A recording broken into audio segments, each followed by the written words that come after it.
Ka m were nwayọọ chọọ mkpọrọgwụ m ji arụ ndị ọrụ tupu chi ejigide m.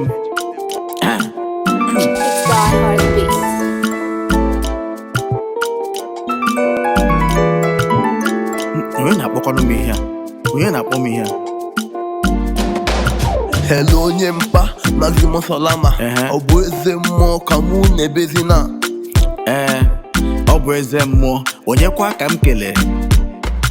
Afọ m bụ Judice, ezigbo nwa afọ to the core. My homeboy chọrọ iji ya ugbo me mmadụ zipo. Why you pay me na because when he no dey na my salt and garri we dey feast on every day. After this case, I feel no trust again. I thought of friends to help, but he was adding to my pain. In other words, he was a friend of me. He follow me, they laugh for front, but for back he murder me. Is there more before I go mark and appeal? Why are they complain now? Because mo and a wee way. Buto na buto. Iwe gị dọkụ dajọ. Buto. Is there more come kowa? Biko listing before me jiri we mabu madu with my kitchen. Mba. This business I got free call 3 moves. Mna boya, and now come here to come you codes. Neya ne rakara na Zeus Francis on a lodge. Na zumu wine read na crunchies. What's this? Is there more? What's this? Oh yeah, me boom. All I need is justice. Mba, o metegi.